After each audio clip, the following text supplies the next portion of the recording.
Browns out on the practice field out in Los Angeles, UCLA.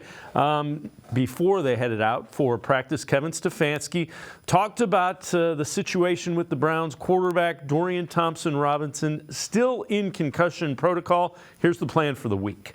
We'll work through that throughout the week.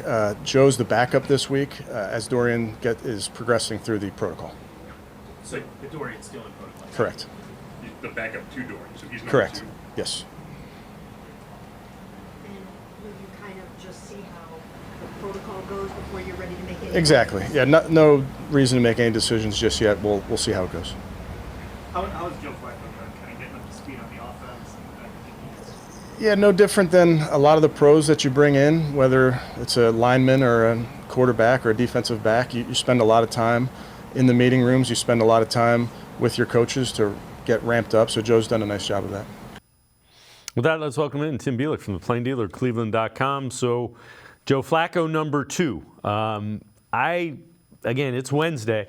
I'd be surprised if Dorian Thompson-Robinson is able to clear protocol and get back in there. And as Mary Kay Cabot wrote, if he can't practice, she might be better off going with Joe Flacco as it is.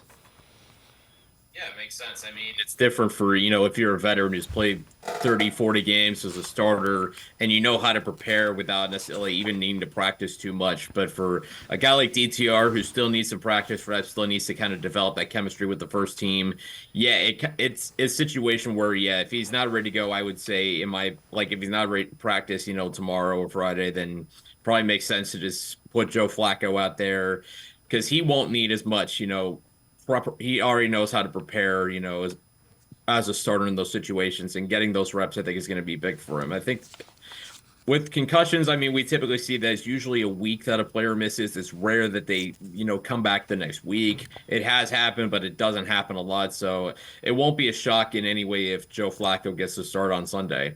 Yeah, and it'll alter the game plan a little bit because Joe Flacco is not mobile, but there are advantages. Recognizes defense quicker, should be able to get the ball out quick.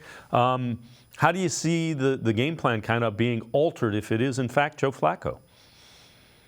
Well, obviously, it's going to take some of the, running ability out of the game. You're going to have to lean entirely on the running backs, Kareem Hunt, Jerome Ford, to really, power the run game. And then you're going to have Joe Flacco establish some early connection with Amari Cooper and David Njoku. Those two guys are going to have to be very involved. And you might also have to get the ball out quickly because, Aaron Donald is still there in the middle of that Rams defense. He's still as good as he's been. So he's going to have to watch pressure up the middle.